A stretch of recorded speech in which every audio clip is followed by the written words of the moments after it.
officially kick off now that everyone's taken their seats. Welcome everyone. Hi. Welcome back to another episode of Draw Me Anything. My guest today is return guest, the amazing Alex Hallatt, cartoonist, author in lovely Dorset in the UK, joining us from across the pond. Not very lovely at the moment, I tell you that. Well, it's not much lovelier in New York, I'll give you the tip. Alex and I are both cartoonists. We met in Australia back when we both lived in Melbourne, and I was doing a syndicated comic strip called Ginger Megs, and she was doing the strip that she does called Arctic Circle, which is syndicated by King Features Syndicate, I think. I'm still working. Nice. Love that. Still working by hand. I love that.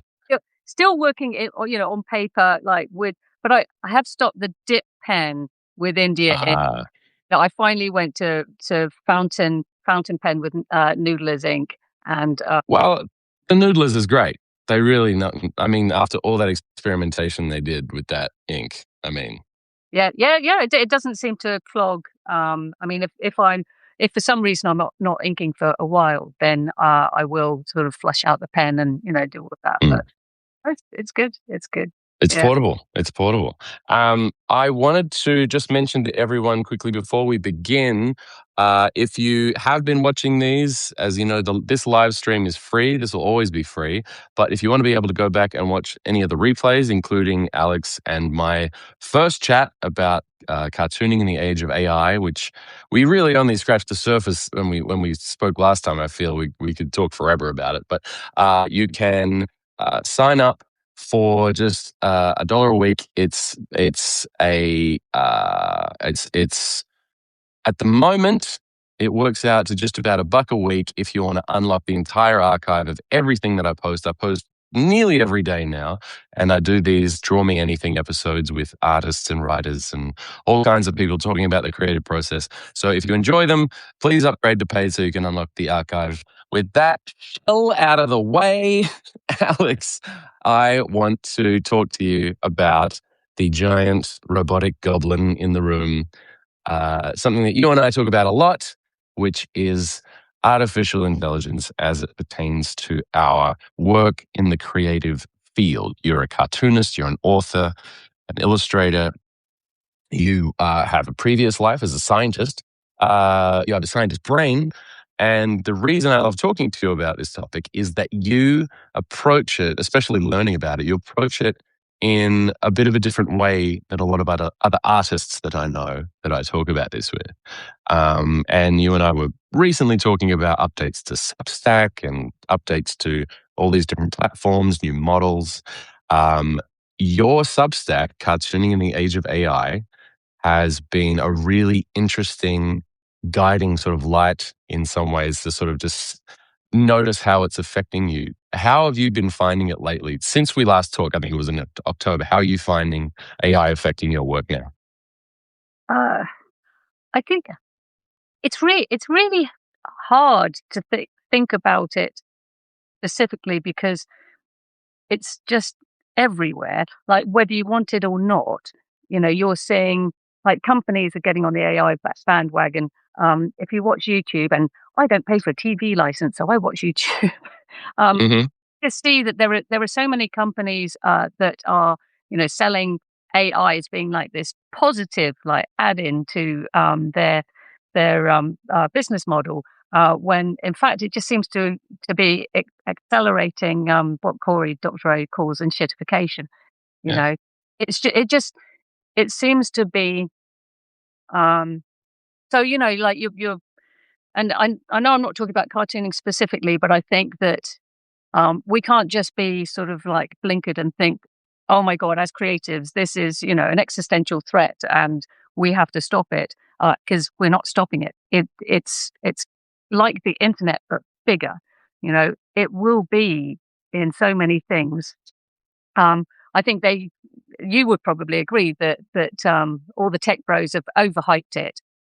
It's not as good as they make out. We're not as close to AGI, artificial general intelligence, it being, as good as or better as a human on every level. We're not that close to that. But it is being adopted everywhere. And there's lots of cartoonists, and artists in general, creative people, writers. Mm. Mhm. When you talk about AI, they're like, "Shut down! Don't talk to me that. Don't talk to me about that." I do, I don't do AI. Um, I, think that anyone who uses AI, is a sellout. They're a fake, Mm. right? Um, but that's like when I when I worked in the newspaper, when my first cartooning job, proper cartooning job. So this was back in 1999, 2000, and yeah, actually the early 2000s, and digital photography was just coming in, and Mhm. all the old school photographers were saying that's not real photography. You don't get the proper like depth of field. Like I'm not going there. How many of those guys are still working with film now? Mm. Right. I can Right? find film. Yeah, I know, but it's become artisan, and that is the thing. Like you can continue doing what you're doing the way you're doing it, but you better be bloody good because you're going to become Mm. artisan. You know, Right. Right. Um, and otherwise, you don't. I'm not saying you have to use AI, but AI is going to be everywhere. It's going to be hard not to use it. Well, you know what? I don't have the latest Photoshop. I'm nursing this Mac Mini, so I can use CS6, which is the last version of Photoshop Mm. before they went to the Mafia, Cloud. Yeah. conscription subscription model. I should say. Yeah. So uh, I don't have AI as part of my software suite. Um, but I bet it's quite tempting when people who aren't really, pro AI find, oh, there's this new tool. And if I just click this, it fixes my background or it extends my back, right? I don't know. Mhm. I do. I think the thing with Adobe in particular and Photoshop, I ended up having to update my Mac and my software because of some drivers that I had and tech I had wasn't working anymore on the old Yeah. software. So I was sort of forced to, and I noticed that Firefly, which is the only, I should give them credit. It is the only ethically scraped, ethically built AI really that is out there. When Firefly first came out, which is Adobe's AI, I was very skeptical. Obviously, I thought, why are they cannibalizing their clients? What their clients' work? Like they know that designers and illustrators and artists use the Creative Suite. This is going to put them out of work. It's going to be put into things like Canva, and Firefly is just going to be this other little thing, this little feature that's just going to eat away at other people's work. And then I saw Adobe Max 2025. And I watch that every year because it's really fascinating to see how they demo each thing, including everything from Premiere Pro, Photoshop, Illustrator, all these new tools that they have. And I do note that it's the people who are already experts at using that software that are using it in a way that still gives them value as creators, as a business. So it's a tool that they are having to use in the same way that when they picked up Photoshop after they were using Quark Express or Paste Up, it's just like they're adopting it and folding it into their workflow. With that said, you and I both worked in newspapers. I worked in a newsroom early 2000s, like 2003, 4, 5. And I remember those photographers. Verbatim, they were saying exactly what you were saying, like, oh, digital photography is not real photography. If you can take 1,000,000 photos, then what's the point? It doesn't matter. You're not gonna pay as much attention. And I remember having these long conversations with them, and I was a real, I guess, an early adopter. I was the further thing from a Luddite when I was a precocious young, artist who was constantly, I was using Wacom tablets Oh, before they were really as ubiquitous as they are now. you were And all how to do it in the Australian Cartoonists Association. right, right. I know, and I was kind of excited about the idea that there were new ways to do things. And I still am. I still am, but I'm now a little bit more, I have a broader understanding of the scope of, of the effect of these tools. as you and I have now seen the cycle of these things as they come in and what they affect. And artisan is this word that keeps coming up, as you were saying, where if you're going to still use those, you better be bloody good at it, because there's going to be less and less people, fewer and fewer people using them. Yeah, and I think that it often takes a generation for these things to take hold, and Yeah, so we usually. probably more time than we think, um, because people are resistant to change. So although the music industry did change, pretty fast, I don't know whether it sort of feels like we're on the front line, but I don't think we are. I think the people who are really on the front line are people who are charging a massive amount of money for things Mm, that now can be automated. So, lawyers. I mean, sure. Yeah. uh, I was listening to the radio, and they were interviewing someone who has just started a legal firm Mm, with AI, and then a bunch of probably like fairly newly qualified lawyers who will be overseeing the AI. mm, Right? So but we tend to be sole traders, and we will work for company. We work for a lot of companies.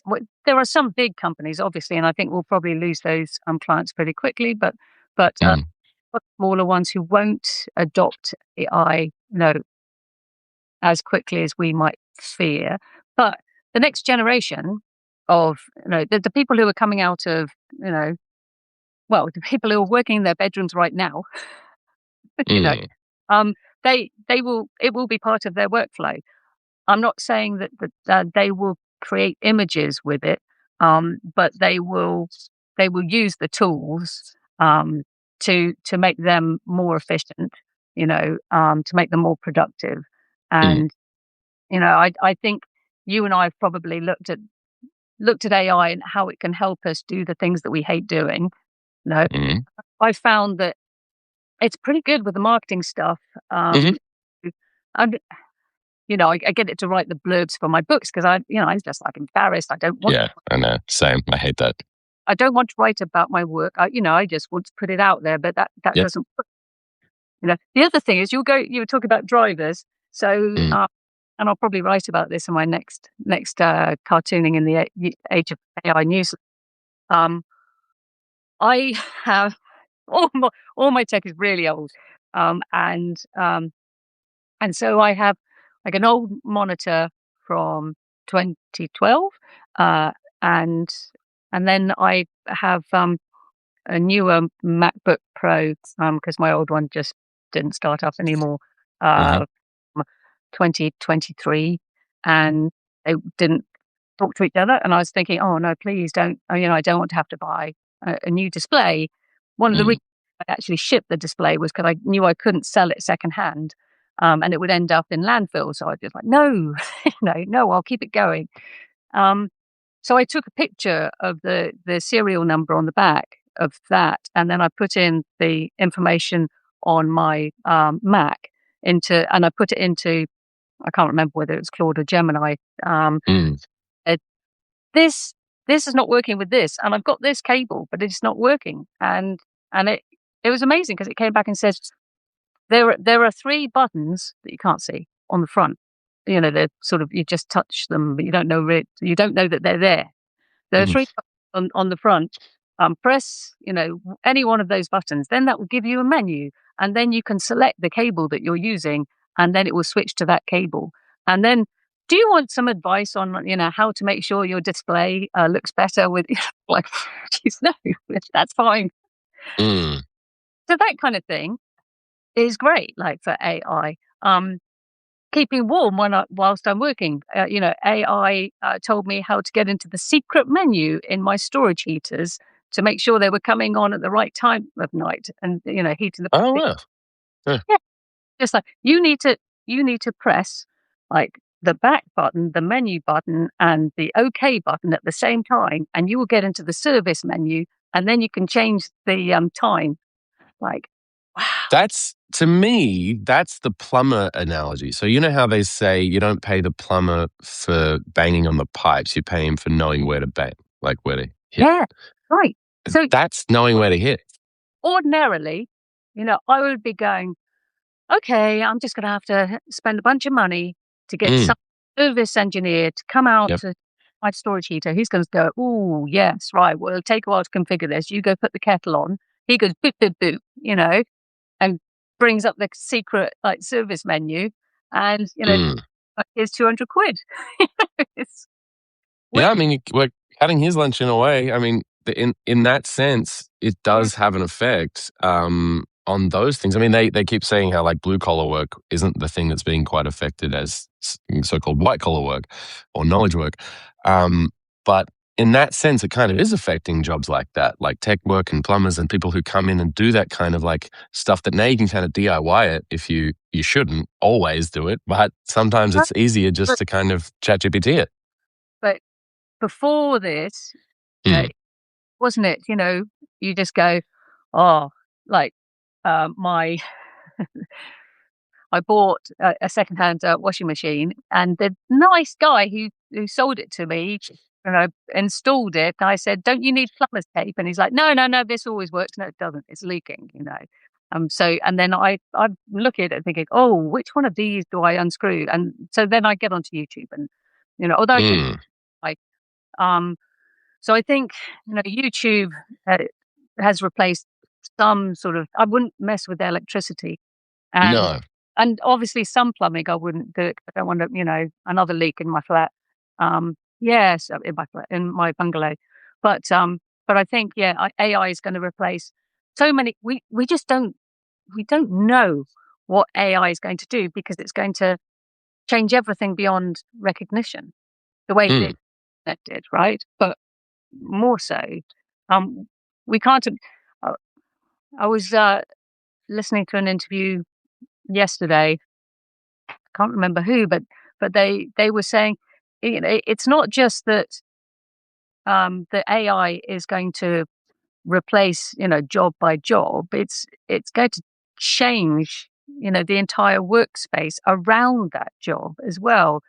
In the mm, way that when word processors came along, it wasn't just you know um, that secretary like that secretarial pool was replaced with a bunch of secretaries using word processors.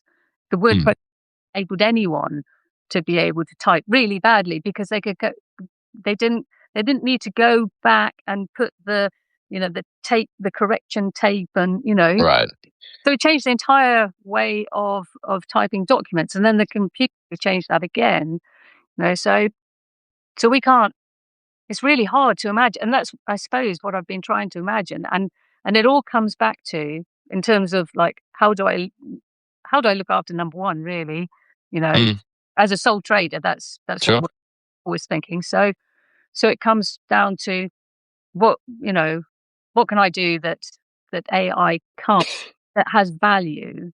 Mm, And it's just like, when I go to the supermarket, I don't go to the robot tills. I want to have a chat. I want to have that human connection. And I think, my work is, I'm a small fish. But I like to connect to people, and that has real value in an mm. AI world, is, human connection. Human connection, community. Yeah. Yeah. So, but then I didn't used to get lots of corporate work, and I don't know, for you, you've probably seen the corporate stuff, Mm. you know? It's completely bottomed out. Yeah. I mean, I have to be honest with you. A huge percentage of my income used to be corporate work. It used to be commissions. It used to be advertising agencies. It used to be live gigs for events for corporations, for companies. And we've talked about the live event thing before. It's still the one thing that, for the moment, despite the few gimmicks and things that have popped up, it's still something you can't quite replicate with robots and AI. But it's all of that's bottomed out. I've had to try and figure out another way to supplement that income because it's just gone. And even the people I was working with have lost their jobs. The art directors, the agents, the creative directors, they've all just vanished from the agency. So it's not even like they've got rid of the artists. They've got rid of the people above the artists. It's the entire workspace. It's, it's Ecosystem. systems of work. Mm. And, but there will be other things that come that, we can't, I mean, a couple of years ago, they were saying there was going to be value in, being a prompt engineer.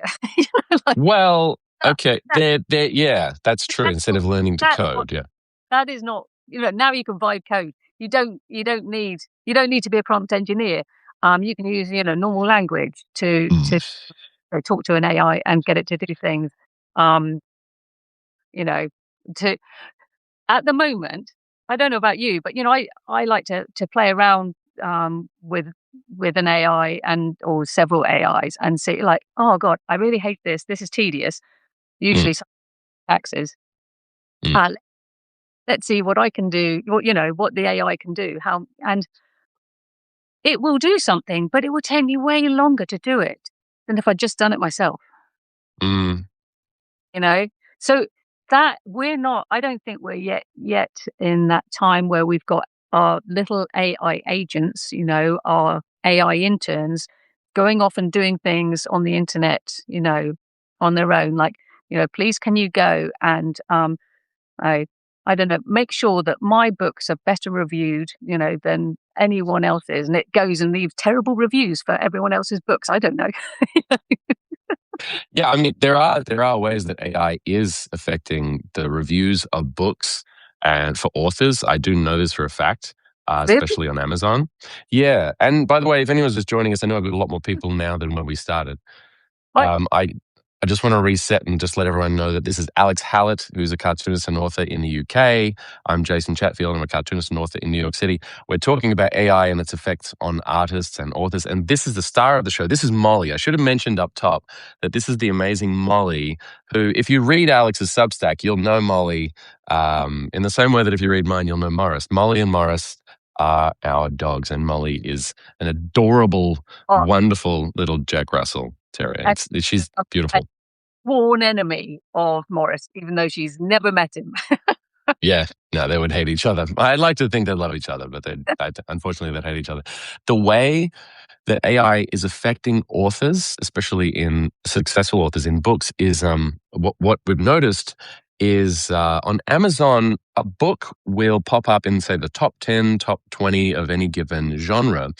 And then what will happen is these people will take those books and they will scrape them, and then they will do a guidebook version. And so what happens then is the profits that come from the sale of those guidebook versions end up being piped back into Amazon ads that then promote that in search results, sponsored search results. And then it ends up making more money than the actual book itself, because the book is already popular because the author's doing press and podcasts and it's getting a lot of heat. It's on the Today Show, whatever it is.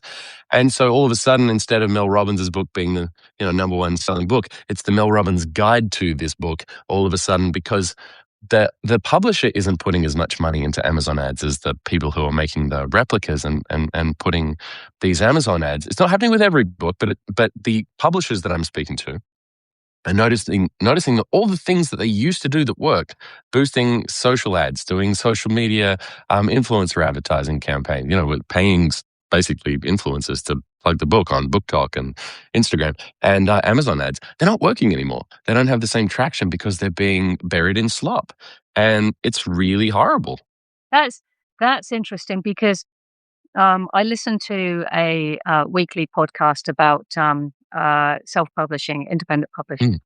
I haven't worked with a publisher in years. And she was saying, she's a voracious reader, Joanna Penn, and she was saying that it's become almost impossible for her to find what she wants to read unless she knows the exact title of the book. It's become almost impossible for her to find that on Amazon because it's just swamped with ads and sponsored posts. Yeah, and sort of looky-likey books. So so now she is using AI to surface the kind of books that you want to read and then going to Amazon with it. So it used to be that Amazon had a really good, search function. Amazing. It was the best search engine on the internet for a minute. Yeah, and now that's gone. And so Amazon's pretty much like almost peak and shitified now. Now it's not looking after its customers, right? So we're finally there. So, and this is like with social media. Now social media is that infinite scroll. Everyone, everything is TV except for TV. So you've got reels, you've got TikTok obviously, and YouTube. And I was at a pub middle of the day, but there was a thing. It's the UK. It's normal. Yeah. So and there were kids in the pub, and I would say they were 8 or 9. So you wouldn't have phones. Oh my God, they were on phones, and they were their fingers and thumbs were like locked in. Oh jeepers, and so I was looking at them over their shoulders to see what are they looking at, and it was just and lots of it was like this AI stuff of like a dog sort of transmogrifying into a dragon and then eating the owner, just like nuts Slop. and they were just and it would never end, and also you can't monetize that. You really can't. That there's views, but no one's going to click on something and go and buy something. Like no kid. It's like it's going to get to the point where if all they're doing is watching and they're not actually engaging, there's no money, right? That's interesting that you say that, because some people take the long view of it and say, if I've got their eyeballs, later on I can monetize it. It's like the idea of just give it away for free as much as you can, and then monetize a small percentage of it, either in subscriptions or ad sales. But for now, no, you're right. And there's kids, fine, that they don't have a lot of money. Well, I don't know, maybe. Well, their parents do once they unlock the child lock. Yeah.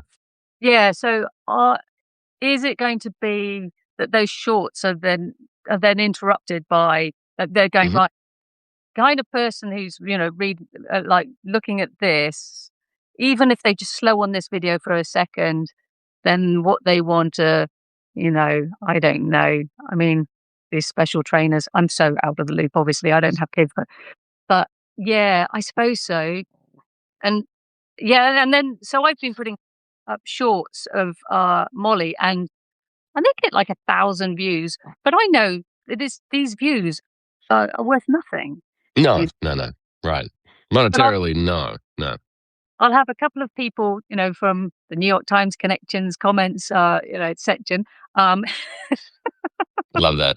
Yeah, and they will comment, and then we'll have like a little bit of a chat, And do we have people in here on the stream from? Is it Connectopia? What's the? Connectopia. Yeah. Do we have? Oh, we do. Look at that. I do want to mention that Pat Eisenberg, we know Pat Eisenberg, mentioned earlier, because I want to keep talking about this and the scraping of IP, like the books and independent publishers and artists and illustrators getting their work sort of scraped and then not, and sort of being buried in search results and all sorts of bad sort of results of these algorithms, AI algorithms. Pat was saying that once I drew a pen and ink poster of my preschool child for a book and author fair, and the local newspaper started using it as clip art. I wrote to them saying it was my copyrighted art and to stop it, which they did. It's weird to do that, but that's the sort of 1.0 version. But the difference between, I guess, that and OpenAI or Anthropic or Meta or any of these companies like Alphabet is you can't put the toothpaste back in the tube, so to speak. You can't untrain the AI from specific things without scrapping it and starting over again. So with scammers, with scraping stuff, E.R. Flynn was saying that with Amazon, there's also scammers putting copies of books on eBay. He said he got 2 people putting rip-off copies of his book up on eBay. So that's a new trend as well. I have heard of that as well. And yeah, oh, hi, Kathy from Connectopia. Yeah, it's an interesting thing to see that these opportunists will just take any opportunity to pirate things. There will be those people. Yeah, and the problem is with with people who are in power, both sides. This is not a priority for them. And Certainly not. Jeff Bezos, we know where his Loyalties lie. Yeah. what's happened to the Washington Post. So yeah, so things are going to change there, and I suppose it's sort of like with web comics, where Yeah, the web cartoonists, they knew that they were giving away the comic, that's right. that they were going to make money on other things, and I think Mhm. you kind of have to. There's the Patreon model. There's obviously Substack, and it's Mm. all about the relationship that we have with our readers. And Yeah, it's not like, yes, the AI is going to take our cartoons, and other people are going to sell substandard books with our cartoons or with cartoons that have been ripped off, like fed into an AI and then regurgitated as something sort of similar. Um, mm. but we're providing something different to that. With your book, you draw in those books and Mhm. do artist editions. Sure. I can't imagine some scammers going to do. I don't know. I mean, they'll figure out a way. For all of this is because this is the one thing that I can think of that isn't able to be replicated by AI and scammers and pirates. This is the book I was talking about. You're not a real dog owner until, little plug.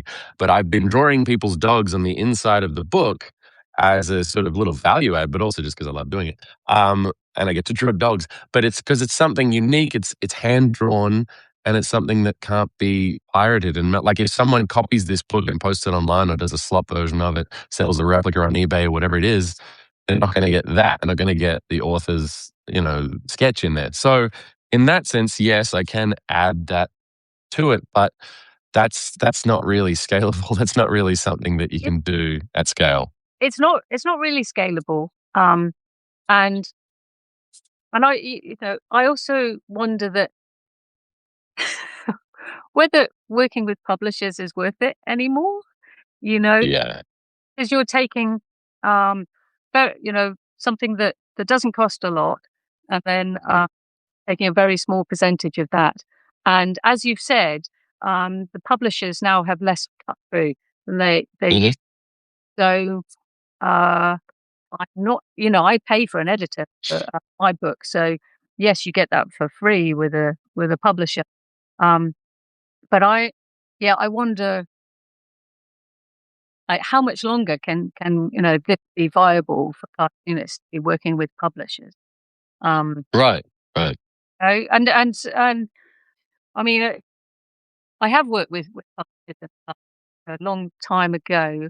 Um, but I think the other thing about if you do it yourself is you can get it out really quickly. Hmm. Once it's written, you can get it out really quickly. The marketing you Mm. do, you know, would you say that your publisher has done the bulk of the marketing? I don't think so. I think it's been you. You know, They've so done nothing. Sorry. They've done nothing. Yeah. we're not Stephen King, although actually Stephen King controls a lot of his own work as well, right? He does. Yeah. So yeah, I don't know. Again, I don't know what the future is, but it's different to this. Mm. Put books out. I think it's going to be, you know, see back in the the early 2000s, we were talking about multi need. So it would be a book with a DVD or something. Right. And I think there's going to be some sort of AI version of that. There won't be a book. That book will be something else that is part of an experience which connects you to the author. It's like, here's this project. Join my wait list for this project. You know, Hmm. I'm speaking off the top of my head, but I think that, yeah, it's going to be really I hard. like that. Yeah. Yeah, I mean, I like that. I think the human aspect of that, of actually connecting with the author instead of them being this sort of anonymous, amorphous with just a word, a name on the front of the book. I mean, I personally, my favorite authors, I go and watch them read. I go to bookstores, I go to event readings. I love watching them and listening to them read their work. And I have this weird parasocial relationship with them, I find, especially people like David Sedaris. And I mean, he's probably an outlier, but there are authors who are good at that, at building a community. But the truth is, not all of them, a lot of them are introverts. Not all of them have the capacity to do that kind of thing and build interactivity and multimedia into their offerings, even with and without publishers. It's tough. It's so much extra work on top of the enormous amount of work of writing a book. You have this extra layer now that you have to add on. I suppose that, and this is something that publishers can bring to it, and you're gonna remind me of the name of the guy who, Brian Sanderson actually has come to my, Mm. Yeah. right. So publishers and individuals like Brian Sanderson, um, get away from this sort of, you know, lowest common denominator, books on Amazon, which is, probably, what what I'm part of really, and that I will probably have to change in the future. Um, they get away from it by doing special editions, so Hmm. is, and I mean, with Brian Sanderson, I mean, he did a very special edition of his book, didn't he? So, Mm. so then the book, the real physical books become, part of the art as well. And and perhaps it's like with music, like there was that short window of history where musicians got to put out, vinyl and then tapes and then CDs Yeah. and quite a bit of money before Mm. street, and it plummeted, and now they've got to make their money by playing live, That's exactly right. Yeah. I right? don't know if you read Ted Oh, Gioia about that. That's a really, yeah, interesting yeah. model. And you're talking about how you like an author read. Well, I suppose there's been a slightly longer period history, where authors have been able to put out, printed pages, and a very, very short period of history where we've been able to put out ebooks, but the ebooks are going to be ripped off so quickly. Yep. So yeah, I mean, I don't know, and so I've never like sold a huge number of books on Amazon, um, but yeah, I used to sell, I don't know, about 60 a month, right? So it's not massive. Um, Mm. and the comic strip sort of takes most of my time. So, Right. but when I've got more time, I'll ramp that up. That's not going to happen, Yeah. because it's just been completely, yeah, and shitified. Uh, Yeah. Yeah. so now I'm thinking, no, I need to be selling my books from my website. The ebooks, they just need to go from my website. But actually, the print books go through Ingram. Yep. Ingram. Um, Ingram Spark, great. Shout out to Justine over at Ingram okay, Spark. good, good. Yeah, Who they do. started that? Yeah. They do a really good job. Um, Mm. and then people can order books, from bookstores, and because Amazon, I think it's becoming pretty toxic for creative people. And what you've said, I mean, that's very disturbing. So, Yeah. just finding the books, discoverability. So that's another thing that we can talk about, Mm. because the biggest. Lots of people say, well, the biggest threat to creative people isn't being ripped off. It's like people just not knowing you exist in the first place. You Yeah. know, Start getting ripped off. Well, you've probably achieved a certain level of success. Although they're probably eating, AI is eating more into that long tail, right? But That's true. yeah, so I think that's where there's potential. Like I'm talking about Joanna Penn, who now finds her books by asking in the AI. She'll say, "I'm writing a book about Gothic cathedrals. Can you recommend a whole load of books about Gothic cathedrals?" Yeah. And then she'll, either go like search with those book titles, or she'll click the links. And with ChatGPT now, switching to ads, Right. this is coming, right? Hmm. And then, so I think there might be a really short window for creators who have books to advertise. Remember when like advertising on Google was quite cheap, and advertising on Facebook was cheap, and advertising on Amazon was cheap? No more. Not anymore. Right. But ChatGPT, it could, perhaps be a way that for a short period of time, we Yeah. can advertise. Um, Yeah. but also we can use I can't remember the word for it, but there's not, is it GEO rather than SEO, where where you where with your website and your newsletter and everything else, you make sure that there's enough information in there that allows, if someone is typing into any one of these AIs, looking for particular cartoons, Yeah. that your work, or books. So I What did you say it was called? think it might be GEO. GEO? Oh, Yeah, okay. I haven't heard of that. No. no, but it's just all the SEO guys are now talking about AI. I mean, we all know that Google sucks. Yeah, it But sucks even more now with Google summaries, but yeah. I know.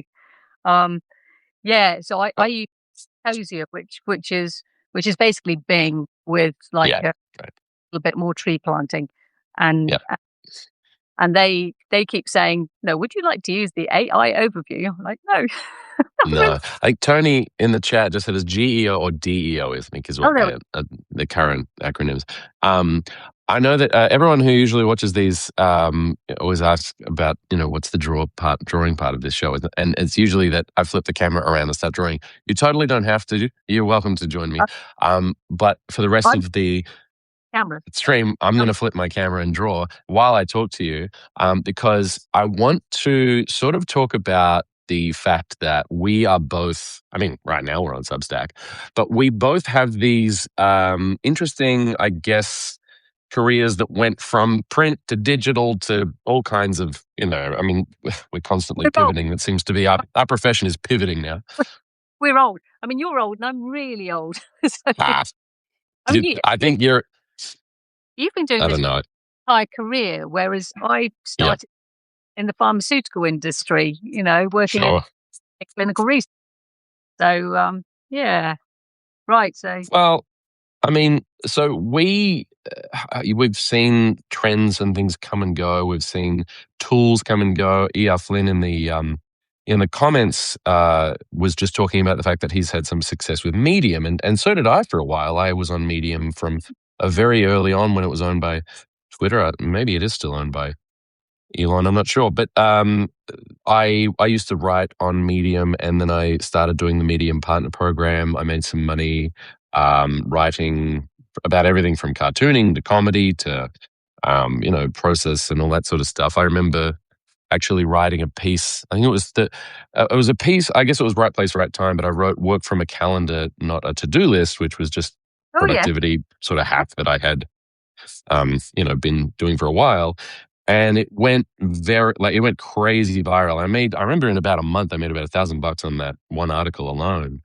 And it just kind of it was that thing of just like constantly, the more people that read it, the more people that shared it, it just kept growing. And I do think that, models like that on Medium, which has now kind of been, a lot of people left Medium to go to Substack. Uh, there is some merit to that, and there's still algorithmic there's an element to it that there is an algorithm to it. But these other platforms, like for instance, like Blue Sky, the same commenter was just saying that if you look up hashtag Book Sky, there's a large audience of readers and authors and book enthusiasts on Blue Sky for some reason. That seems to be where the book people have gone. Have you noticed that? Have you seen that? I don't. I I have posted to Blue Sky, but not consistently, because I found that, like you, I Hmm. I didn't really like engaging with social media, and to me, it felt too much like old school social media. And Right. I like Substack because it feels like, well, it feels like Twitter did like back in 2000. Yeah, in the It's early teens. Yeah. it's lots of geeks and nerds and people who are passionate about things, and we're all like sharing information and giving each other a big thumbs up, and Right. there's not much negativity. There if there's trolling, it's on a different level. I'm not at that point, thank goodness. So yeah, I haven't done that. So really, I mean, now I like Substack is my favorite thing. Yeah, I me too. Yeah. not so I know there's Nazis out there, but apparently they're everywhere. So Who knew? yeah, I know. Some of them are in government. Ugh. But so I don't like Nazis. And I don't have any Nazi content, and I don't subscribe Very controversial take, Alex. Very controversial. to it. Don't like, yeah. I am Antifa, right? Hmm. But yeah, so I find Substack, not all bits of Substack, because I think unfortunately it is becoming very, very complicated. So I Yeah, newsletters and notes, and I'd like this live thing. Occasionally I'll do a bit of video. sure. Uh, but then, as I think I've said before, then I get onto Instagram. So I don't have anything sophisticated. Although I am thinking of doing something. I've got plans because Yeah. well, I want to bring Fab Club, my Friends Against Bullying book series, Yeah. to a greater audience. Hmm. Because when people read it, they love it. But Right. again, discoverability, and it's kids, Right. and so I thought, yeah, I might do some video there where I just do sort of like, well, I just read it. Um, but well, you'll see. Okay, I don't want to talk about it too much. Okay. No. Yeah. We don't keep the powder dry on that because I'm interested in it. I want to sort of. Yeah. Don't want to. Interesting. So, so I do three things. So I do Substack. Um, I mean, I like reading people's work on Substack. I don't think there's any point doing stuff seriously if you're not also a consumer of that. Absolutely. Yeah. So I like Substack. I also like YouTube, but I didn't. And I've talked about this before. I didn't want to do the proper video editing because it's just time, Right. time. So Yeah. then, when I found out that Instagram, I could, and I just take all the clips off my phone, stitch them together, select like my favorite little bit of video, make it 1 minute. Because if you make, Hmm. you can then take the entire thing over to YouTube and post it, and you don't have any copyright issues. If it goes over, Right. then you're in trouble. So I do that, and it's very quick. Hmm. Right. So to try and bring something like Blue Sky, it just dilutes things further. Perhaps I should do, what's that? I used to use it, Buffer. Is it Buffer? Oh yeah. So I use New Link, which is basically buffer for everything. Yeah. What's it called? NUE and for Nelly, NUELINK. I just upload a whole bunch of clips to that and it automatically posts every day, maybe a couple of times a day on Reels or on a post on Instagram. I just upload clips from Draw Me Anything. That's all I really do is upload that. And it's automated. I'm not on there posting every day. It's all pre-done. Yeah. So I'll look into that. But anything that means more time away from creating stuff, I'm just. Exactly. Yeah. But again, discoverability, um, Yeah. and not just discoverability, but also connecting, with people and having those conversations. So I post on Instagram, and then I go back, the next time I post on Instagram, and if there are any comments, I'll answer. But I'm not sort of hovering to. Sure. I don't have notifications on my phone. Because Same. Yeah. it's just going to distract me from my work. So, so yeah. So then I'll post on Instagram, and then take that, repost it to YouTube, um, Right. and so, so yeah, I've gone from my like 20 subscribers to maybe 200 subscribers on YouTube. Right. I mean, it's, it's mostly Molly, and then it's Yeah. like, well, how I'm adjusting to my little life in England. Right. I think the next one will probably be something to do with building my shed. Right. Yeah. That's This is actually, not, don't underestimate the popularity of people watching people build stuff. I know, but this is not Mr. Beast, right? You know? Well, I don't know. Um, yes. So I think with all these things, you've just got to say, is the time spent, worth it? What Sure. return on investment of time? Uh, Exactly. Yeah. get older, that becomes really, really important. Uh-huh. Yeah, I don't Well, know.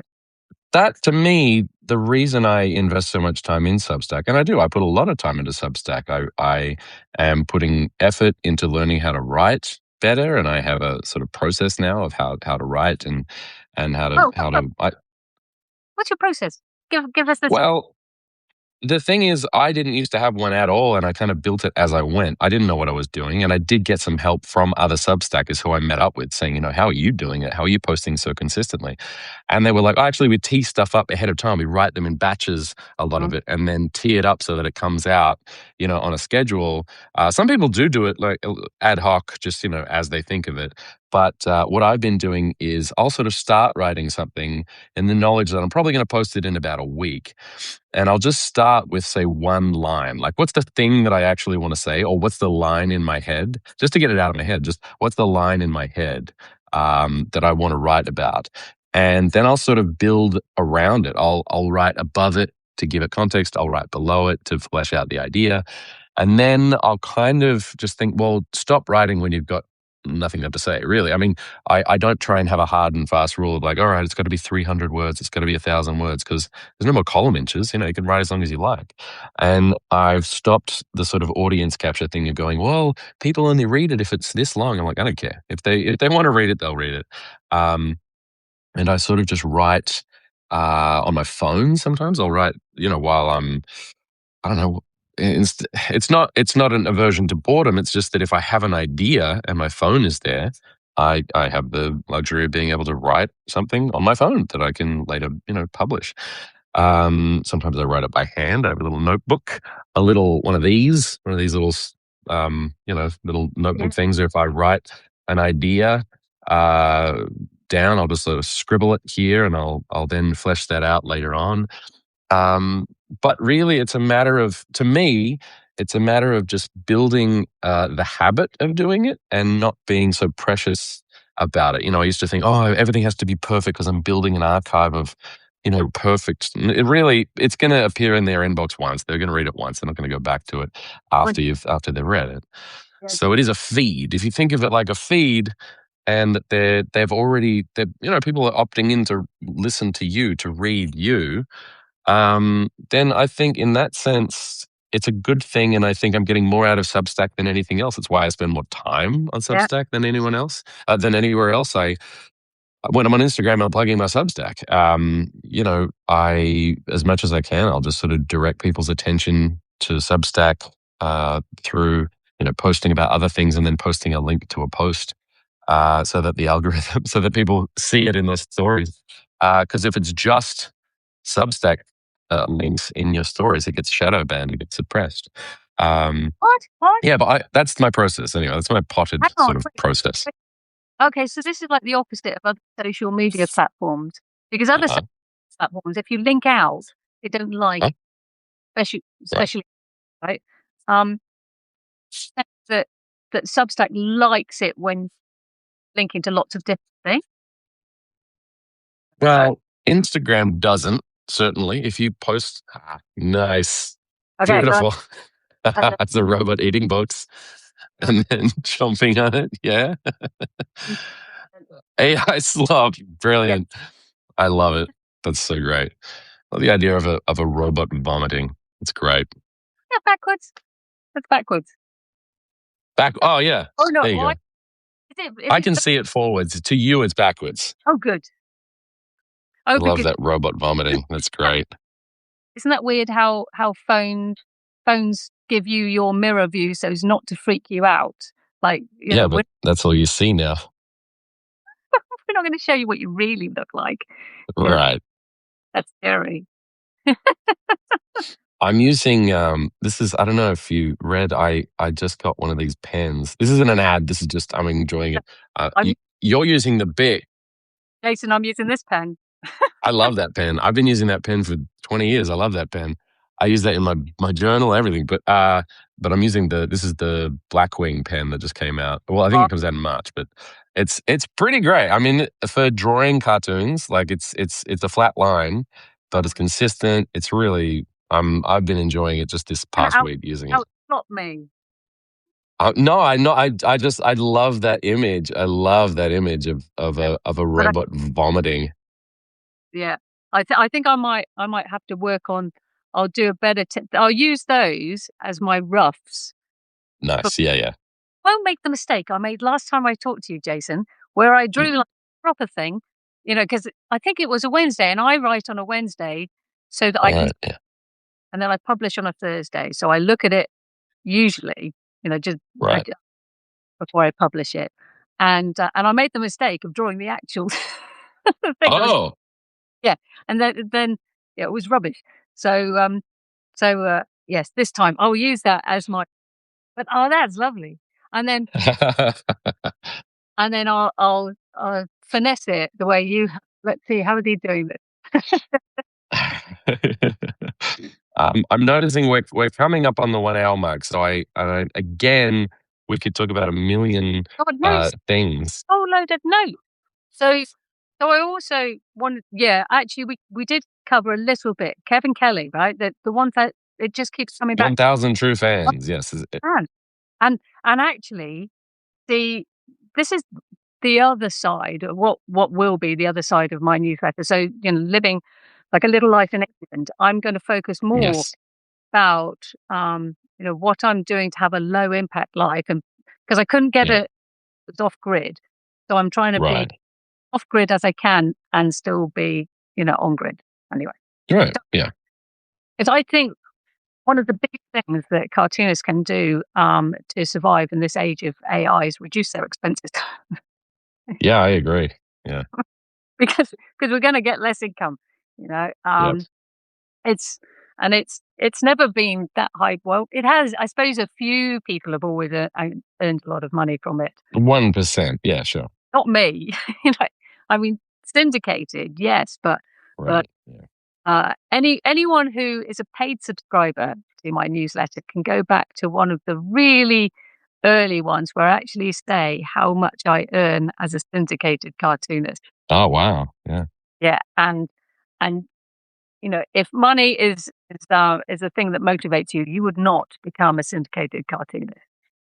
Yeah. No, we definitely don't do this for the money. You'd be insane as a cartoonist to do this just for the money. I mean, yes, there's a very small chance that you become a Jim Davis or Kathy Guisewhite or R.I.P. Scott Adams, but you definitely don't do it for being a lucrative, business, so to speak. No, so yeah, that's another thing. Yeah, okay. So a few. So I just jotted a few things down. So Sure. uh, yes, neural networks and LLMs. I mean, LLMs. Mm. They basically pretend to have these personalities. I was reading this week about personality drift. Which Personality drift. What's that? yeah. So AIs have been not. I don't know whether programming is the right word, but they've Yeah. been constructed so that they seem to have certain personalities. Hmm. But I don't pay for AI, so I haven't really experienced this. But the longer you spend talking to an AI, the more you get personality drift. And Oh, your conversation affects its personality. It just sort of it keeps going down, which is why, unfortunately, it has become quite malevolent in some circumstances. right, right. They, initially they're just, they're so positive and upbeat, aren't they? They're really Yeah. Pollyanna. So, yes. Anyway, so whereas we are like, this is our personality. If you like it, great. If not, we're not for you. You know, Right. Yeah. and that's a way of connecting. Mm. Yeah, I said AI is coming. It's coming like the printing press came for monks and illuminated manuscripts. Sure. Yeah, Like, it's true. I bet. I don't know. Do you think the monks were pissed off, or do you think they were relieved? They're like, oh, thank goodness, I can just do the gardening. Well, I mean, I think there's still monks, but yeah, they're certainly not writing out longhand, books and things. Are they? So I mean, sometimes I think, well, thank goodness I'm old, and I'm 56, so it's still a good 10 years plus before I can even think of getting some kind of pension, and Right. there's not much of a pension, you know. Um, so so yes, I think it's difficult for people who, well, like you actually, because you've got what, 20 years more of this. Oh, yeah, don't remind me. It depends if the robots come for us in the interim. Well, this is a personal question, but the only reason I have a pension is because when I was working for CSIRO, they asked me Yeah, what pension, and I said, "Are you kidding? Cartoonists die at the drawing board." it's And true. yeah, and the editor, she's just fantastic. She said, "Well, you should have one because if you have a pension, we will contribute to it." And Right. so, Yeah. so I went, "Oh, I will get a pension, free money." Yeah. Uh, Yeah. I mean, it is well advised to do that. Yes. yes. So I take it you don't. I have a 401k, a SIP IRA, which is something I contribute to. But yeah, Okay, good. yeah, Because yeah. again, But um, young cartoonists, compound interest is your friend, right. Yeah, it's right? the most powerful force in the world, right? Isn't that Yeah, what? yeah, Who yeah. said that? Uh, Yeah, Warren uh, Buffett or someone like that. I mean, as I think I was saying to you before we went live, buying a house is not a good way to make money anymore. You're much, much better, putting it into an tracker fund with very low fees. So Right. Vanguard is one of the best for that. I'm not a Yeah. bank. Well, it's interesting you were talking about Amazon before because they've just made an enormous investment in robotics and AI this month, just more than they've ever invested in anything. It's actually kind of insane. And the way that company and things like Nvidia, Microsoft, Alphabet, Meta, these big tech companies affect the market so much. Like it's as soon as it used to be the four, now it's the seven. I think it's as soon as they move, the rest of the market moves.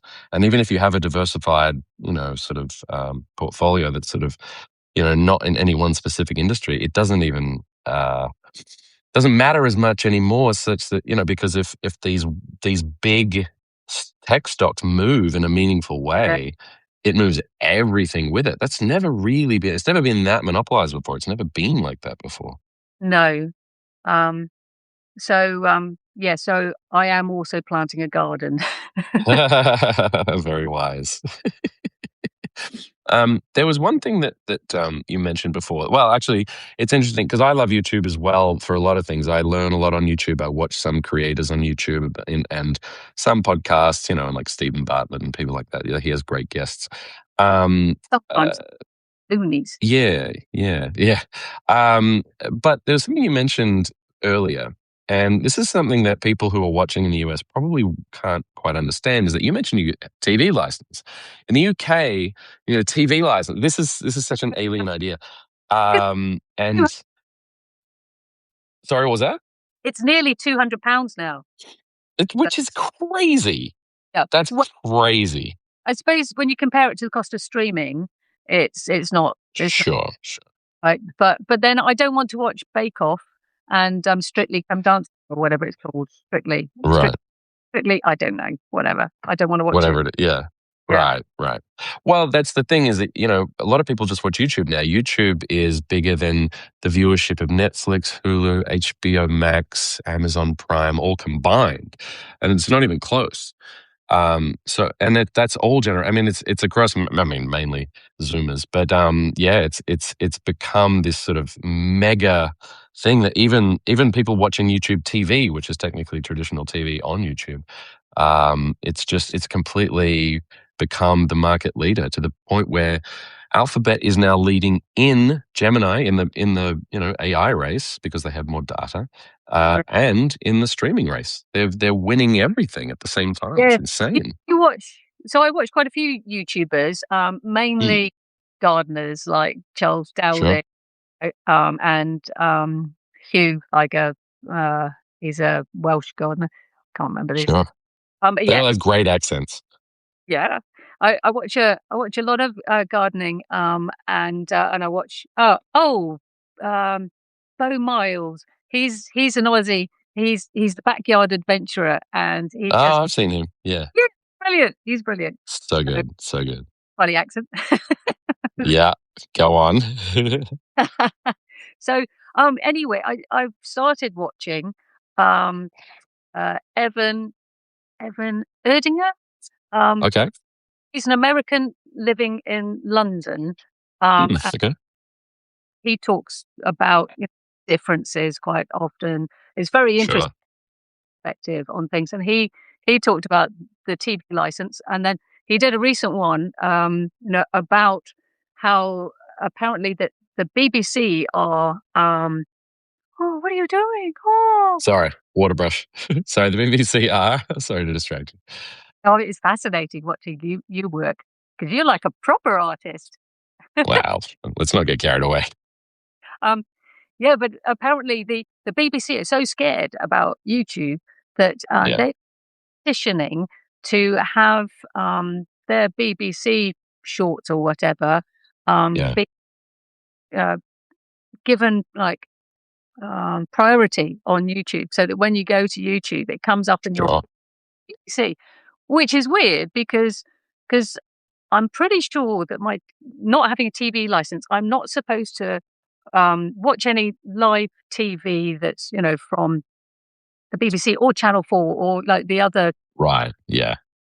I can watch streaming, but I can't watch BBC streamed stuff on the BBC iPlayer. So I'm wondering Right. Huh. whether if their content on YouTube, does that mean I should have a TV? Is this how they're trying to get people to have that? Okay. I don't know. Yeah. Well, that's But interesting. but but apparently still, for them to find out that you don't have a TV license, they actually still have to come into your home to Yep. and you don't That's right. and you don't have to let them into your home. So No, technically, no. I could. Um, I've no desire to watch TV. I don't really have time to do that, so it's all right. Yeah. yeah, But I mean, my TV just sits here pretty much dormant. I don't use it. I think I'm just going to give yeah. it away. I don't really use it at all. Well, I suppose the only thing would be live sport. So I might, Mm, think yeah. on, would be nice. Maybe. I don't I know. really only watched the Super Bowl halftime show. That's the closest thing to watching sport I got to for a year yesterday. Oh yeah, yeah, yeah. So there was an ad for Claude, wasn't there? For Anthropic. Yeah. Well, they were making fun of ChatGPT for bringing in Yeah. ads. Oh, I watched that on YouTube. I watched that on YouTube. That was fantastic. We're going to have Yeah. to stop soon because I'm at 10% battery. Oh gosh. Okay. All right. So before we go, I just want to remind everyone that if you are interested in this thing, I really encourage you to subscribe to Alex's Substack. In particular, I've been really enjoying Cartooning in the Age of AI, that section. But everything you do has been amazing. I've been following everything you're doing on Substack very closely because you're great on notes. You're great with your posts. You really take time to make it good, and you have a great community. I think the people who follow you, or I I do. shouldn't say follow, who read you, really care, and it's not sort of a passive thing. They're quite actively involved. I really like that.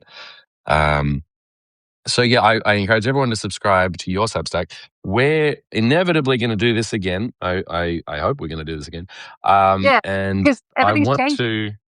Everything's changing. I want to sort of keep tabs on this and keep the conversation going. So I am going to keep in notes. I'm going to sort of keep this when new stuff happens.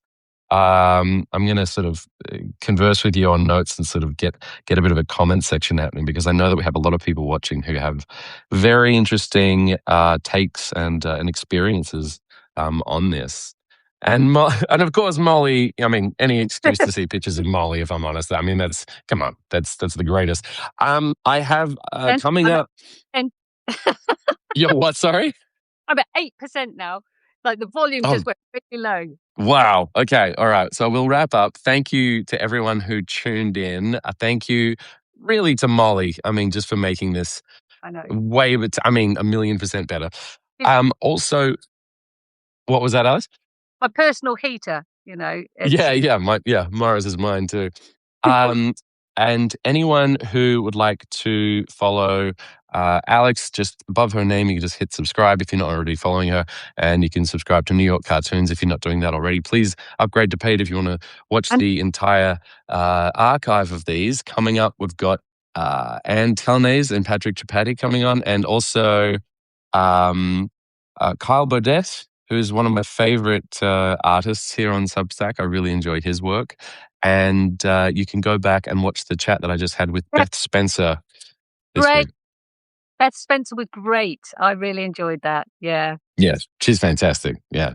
So go check those out in the archive. Alex, thank you so much for doing this. 7%. Yeah, we're good. I'm going to go before your phone dies on us. Thank you to everyone for tuning in, All and right. I'll see you next time. We'll catch the replay tomorrow. Okay. Bye. Okay.